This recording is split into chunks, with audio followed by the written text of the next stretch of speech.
टालो, जो कुछ भी न्यायपूर्ण है उस पर ध्यान लगाओ।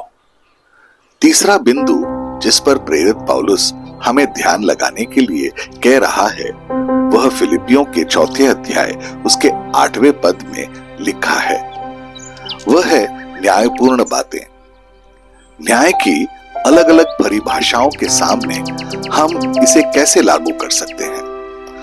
फिर पौलुस अपने पाठकों से कहता है, जो कुछ भी न्यायपूर्ण है उस पर विचार करें।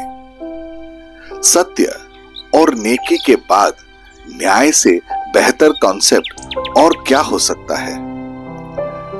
ऐसी दुनिया में ऐसा करना कठिन हो सकता है जहां न्याय से ज्यादा अन्याय के नियम हैं और सत्य की परिभाषा विकृत है।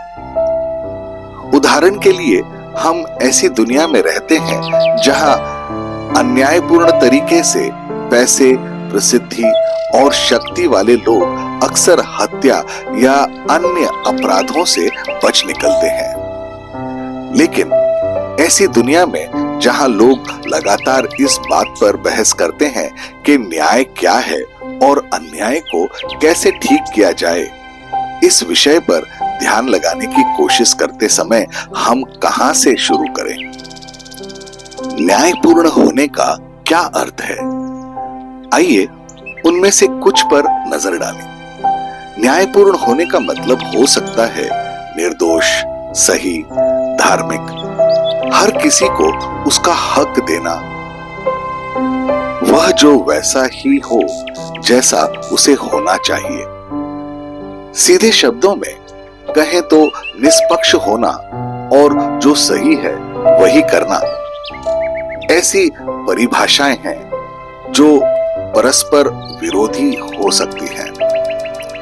जैसे कि जो लोग दुष्ट हैं और उनके अनुयायी हैं, उनके उद्देश्य उनके लिए न्यायपूर्ण हो सकता है। जो एक व्यक्ति के लिए उचित है वह दूसरे के लिए अनुचित हो सकता है। एक व्यक्ति का अच्छा दूसरे व्यक्ति के लिए बुरा हो सकता है। बिना किसी के गहरे मानक के लोग सदियों से एक दूसरे के गले पर चढ़ते हुए दिखाई देते हैं।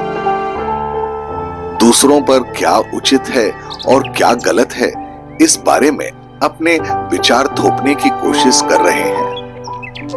इसलिए हम बाइबल पर भरोसा करेंगे कि हमें बताएं कि न्यायपूर्ण जीवन क्या है। भजन संहिता 119 उसका 172 में तेरे वचन के गीत गाऊंगा, क्योंकि तेरी सब आज्ञाएं धर्ममय हैं। परमेश्वर के वचन के माध्यम से हम सही रूप से जान सकते हैं कि क्या उचित और न्यायी है और क्या अन्यायपूर्ण और बुरा है। परमेश्वर उन सभी से अपेक्षा करता है जो उस पर भरोसा करते हैं कि वे उन मार्गों पर चलें जो उन्होंने हमें बताए हैं। मीका का 6 अध्याय उसका 8वां पद में लिखा है, हे मनुष्य, वह तुझे बता चुका है कि अच्छा क्या है और यहोवा तुझसे इसे छोड़ और क्या चाहता है कि तू न्याय से काम करे और कृपा से प्रीति करे और अपने परमेश्वर के साथ नम्रता से चले। मसीह के अनुयायी होने के नाते हमें परमेश्वर के ओर देखना चाहिए कि क्या न्यायपूर्ण और क्या उचित है और इसके बारे में क्या करना है। मसीह के शिष्य होने के नाते हमें इस बात पर ध्यान देना चाहिए कि क्या न्यायपूर्ण है, जिसका अर्थ है कि परमेश्वर ने जो न्यायपूर्ण और सही परिभाषित किया है उसके बारे में गहराई से सोचना, ताकि हमारे विचार उनके साथ मिलते जुलते हों। न्यायपूर्ण कार्य करने के लिए हमें बुरे व्यवहार से बचना चाहिए। किए गए अन्याय के लिए सफाई देने से बचना चाहिए। सही काम न करने के लिए बहाने नहीं बनाने चाहिए और ऐसे शब्दों से बचना चाहिए जो हमारे कार्यों के लिए जिम्मेदारी से मुंह मोड़ते हैं। पहले यूहन्ना का पहला अध्याय उसका 9वां और 10वां पद कहता है, यदि हम अपने पापों को मान लें तो वह हमारे पापों को क्षमा करने और हमें सब अधर्म से शुद्ध करने में विश्वास योग्य है और धर्मी है। यदि कहिए कि हमने पाप नहीं किया तो उसे झूठा ठहराते हैं और उसका वचन हम में नहीं है। न्यायपूर्ण सोचना मतलब यह जाना है कि परमेश्वर के अनुसार क्या उचित और क्या सही, मनुष्य के अनुसार नहीं। परिस्थितियों में न्यायपूर्ण और उचित क्या है, इस बारे में अपने विचारों पर बहुत अधिक निर्भर रहना गलत होगा, क्योंकि मनुष्य का ट्रैक रिकॉर्ड इस मामले में अच्छा नहीं रहा है। यिर्मयाह का 10वां अध्याय उसका 23वां पद कहता है, हे यहोवा, मैं जान गया हूं कि मनुष्य का मार्ग उसके वश में नहीं है। मनुष्य चलता तो है परंतु उसे डग उसे अधीन नहीं है। जो कुछ भी हम न्यायपूर्ण या अन्यायपूर्ण समझते हैं उसे हमें परमेश्वर के वचन के विरुद्ध जांचना चाहिए। कहीं ऐसा न हो कि हम गलत हो जाएं और सोचते रहें कि हम सही हैं। हमारे पास सबसे अच्छा उदाहरण यीशु मसीह का जीवन है। जिस तरह से उन्होंने जीवन जिया उसे पता चलता है कि क्या न्यायपूर्ण और क्या अच्छा है। उनके जीवन की विशेषता दूसरों के प्रति करुणा और उन्हें समझने और न्यायपूर्ण तरीके से जीने की चाहत थी। उन्होंने हमें सिखाया है कि हमें दूसरों का न्याय करने का अधिकार तभी होगा जब हम पाप रहित होंगे। उन्होंने हमें अपने कर्मचारियों के प्रति निष्पक्ष होने का सिखाया।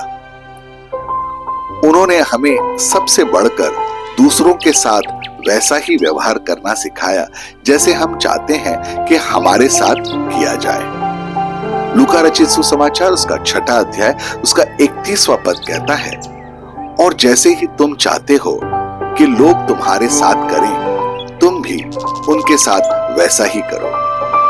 न्यायपूर्ण सोचना, बोलना और करना, इसका मतलब है कि हम न्यायपूर्ण और अन्यायपूर्ण के बारे में परमेश्वर की दृष्टिकोण की परवाह करते हैं। इसका मतलब है कि हम यीशु के लिए अच्छे गवाह बनने का प्रयास कर रहे हैं। क्या हम यीशु के लिए अच्छे गवाह बनेंगे?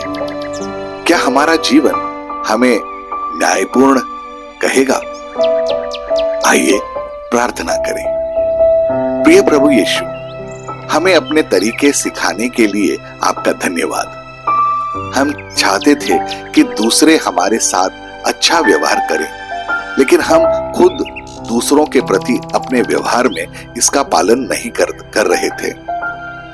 हमारे लिए वह असाधारण शिक्षक होने के लिए धन्यवाद प्रभु यीशु। हमें हर दिन यह याद दिलाने के लिए पवित्र आत्मा का धन्यवाद कि हमें मसीह के अनुयायी के रूप में कैसा होना चाहिए। आपने हमें अपने वचन के माध्यम से प्रेम करना सिखाया। पहले पत्रस में उसके 4 अध्याय में उसके 8वें पद में जो कहा है, और सब में श्रेष्ठ बात यह है कि एक दूसरे से अधिक प्रेम रखो, क्योंकि प्रेम अनेक पापों को ढांप देता है। प्रिय प्रभु यीशु, हमारी सहायता करें कि हम अपने बाएं और दाएं न मुड़े, बल्कि आपके निर्देशों पर ध्यान केंद्रित करें और उनका पालन करें।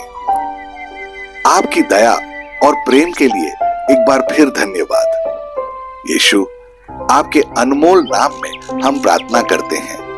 आमीन और आमीन। अपने दिन की शुरुआत प्रभु यीशु से करें। सब्सक्राइब कीजिए, नोटिफिकेशंस ऑन रखिए और ये दैनिक भक्ति आपको रोज मिलेगी। धन्यवाद।